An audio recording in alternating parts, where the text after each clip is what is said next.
intimate. And since I did I don't know if I did 3 separate ones. So there was like 3 out during the day. It was one day. And I just felt like instead of doing one like big room of like 3,000 people, I'd rather break it up into smaller rooms, like separate everyone. Yeah. And, you know, do it like intimately. So I figured that doing it acoustically was like the best move. Madison Marathon all day. A little bit. That's a really good idea, because you're giving, not saying that a big show doesn't give people memories and stories forever. But it's like I make eye contact with every single person there. Like that's unique. Yeah, it's nice. It's like, and I like to be able to be like, oh, I remember you were at my first show. You were at my first show. Like when you're playing at MSG, you're not going to like see everyone that's like up in like the top of the place. Never. Yeah. Why did you pick London to do these shows? I think that I am always in the U.S., obviously, and I have a lot of fans in London, which I didn't even know about. And then, like, once I kind of broke down, like, my socials and where a lot of my fans are, that's...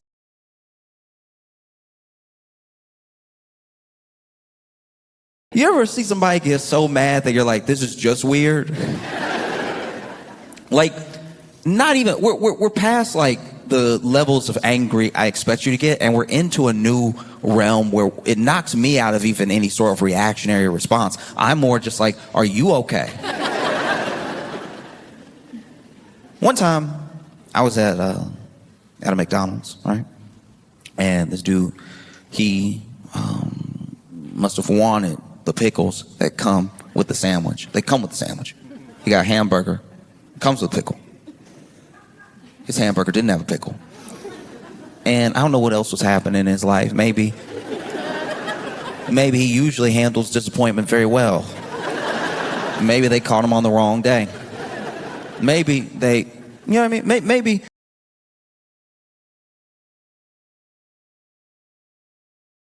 To understand just how significant this departure was, we need to appreciate what Molly Karam brought to First Take and ESPN as a whole. She had been with ESPN since 2006, initially joining as a contributor to digital and mobile platforms before becoming the permanent moderator of First Take in 2015. Over that decade, she played a pivotal role in elevating the show's profile, transforming it into one of ESPN's flagship debate programs. The numbers tell the story of her impact. First Take became ESPN's highest-rated studio show, routinely drawing over 500,000 viewers per episode and earning recognition as one of Sports Business Journal's 25 best current sports studio shows in 2024. In 2023, the show had its most watched year ever, averaging strong linear TV numbers while exploding on digital platforms with 250 million YouTube views. But Molly's role went far beyond just moderating debates. She often served as the steady professional anchor amid Smith's bombastic style, bringing poise, fact-checking, rigor, and inclusivity to the show. Critics and fans alike.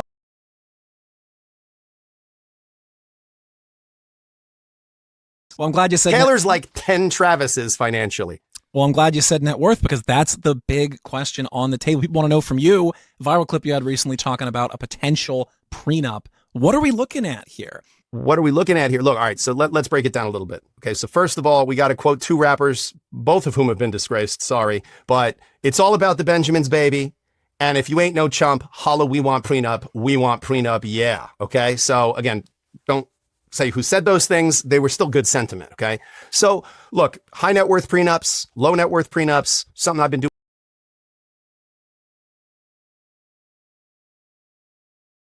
Derrick Henry caught the ball on a pitch. I came down, missed a tackle, got my knee. Well, I don't blame you for not wanting to tackle Derrick Henry. Is that a business decision right there to miss him? No, just a bunch of caffeine in the system. Came down, got a hit by my linebacker. Henry duked me on my socks. So you got juked and you got hurt. That's a double whammy. Okay. I think that place should be under investigation. Dude, I'm not gonna lie, number 4 is sussing me out, guys. He's just swaying, bro. I swear, I can't tell. I feel like he's staring at me. His alignment, his knees probably hurt. Top half is like super strong, and then the legs are like, it's not hitting as hard. Number 4. You want to see the quad? I want to see the quads. Everybody's got the short. Oh, he's got some VMO right there. It's girth. It's girth. I like the girth right there. No, please stop saying girth. Girth is crazy, Sean.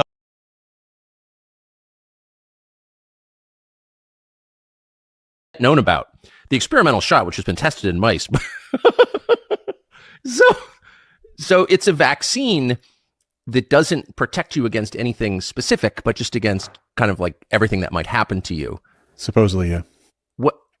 Just leaving the science aside, but as a pure kind of like marketing question, if you're, and I'm going to see who makes this. I guess they're all the same, but some company makes this. If you're the company making this, do you really think people are going to be up at this point for a vaccine that just has no real purpose, but just like kind of for the sake of a vaccine? Because it's today? Yeah, today. No, I don't think so. Do you think a single person will buy that? Yeah, for sure. There'll be some people. There's just so much fear still. I mean, people are scared still. I think there's a swath of the population. There's still people driving around in masks. Yeah. No, that's true. And I try not to be judgmental because I think, of course,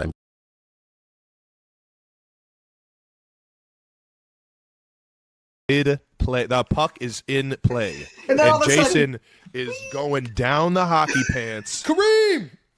And hucks it like a grenade over the wall. Yeah. Yeah. And my mom's on the receiving end just catching it.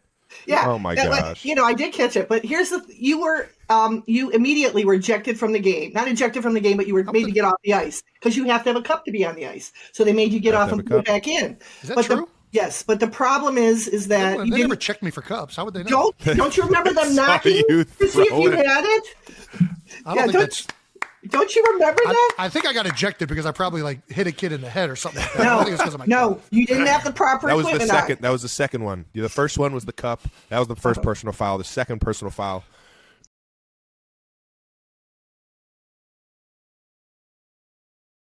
My phone rang. Hey kid, what's up? There's still shots being fired. He screamed. Zaire doesn't scream. He's a big guy. He's a teddy bear. And he said, Mom, get here now. I got shot.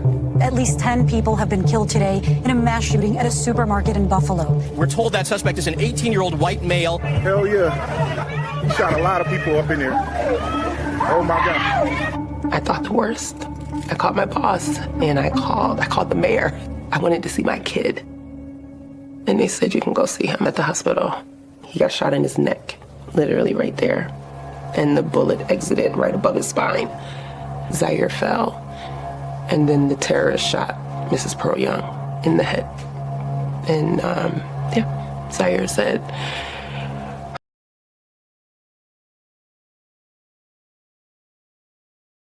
How did it go? Interest. But I did get it at house. Yeah, that's dope. I love to hear that. Interest. Once you was asked, how are you willing to go through the middle, you said, Michael, either I go run that slant or I'm back in the ghetto. Back to the ghetto. That's what I tell you. If you get afraid, that's how you beat fear. Because you hear people say, Michael, you were fearless.